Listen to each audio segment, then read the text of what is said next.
அனைத்து இந்திய அண்ணா திராவிட முன்னேற்ற கழக பாஜக என்பது ஒரு நேச்சுரல் அலைன்ஸ் என்பதை அம்மா இவங்க என்ன இறக்கமா வந்தாங்க.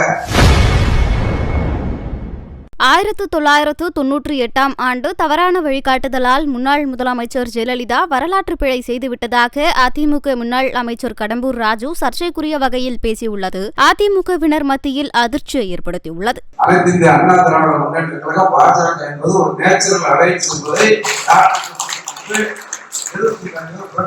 அம்மா இவங்க என்ன இறக்கமா வந்தாங்க.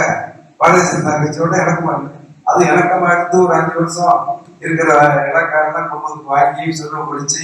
இன்னைக்கு திமுக இவ்வளவு பொருளாதாரமா வளர்ச்சியா இருக்கிறது காரணம்னா அதுக்கு பாஜக தான். 99 வாரத்தில் நாங்க தவறு செஞ்சுட்டு வந்தோம்.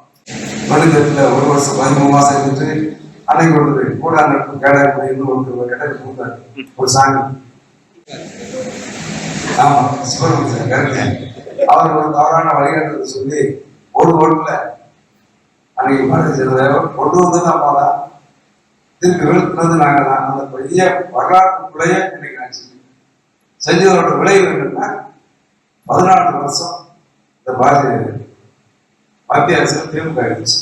இன்னைக்கு இவ்வளவு பொருளாதாரமும் இவ்வளவு வசதியாக போல அந்த அதிகாரம் அவங்களுக்கு கிடைச்சதுன்னா இந்த அதிகாரம் திமுகவுக்கு இன்னைக்கு இந்த இவ்வளவு அதிகாரத்தை கொடுத்ததை பாரதிய ஜனதா கட்சி அந்த நன்றியோட இன்னைக்கு என்னமோ தீண்டத்தகாத கட்சியா பார்க்க கூட்டணி இல்லாம சொன்னா நாங்க தனிச்சுன்னா நாங்க எங்களுக்கு தெரியும் ஒரு சீட்டு செய்யும் எங்களுக்கு தெரியும் தெரிஞ்சதான் தேர்தல் சந்திச்சு அதான் அன்னைக்கு கால சொன்னது.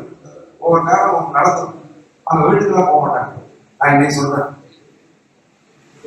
ஆட்சி விட்டு இறங்கினவன் யாரும் வீட்டுக்கு போக முடியாது. செய்திகளை உள்ளது உள்ளபடி தெரிந்து கொள்ள ரெஃப்ளெக்ட் நியூஸை சப்ஸ்கிரைப் பண்ணுங்க.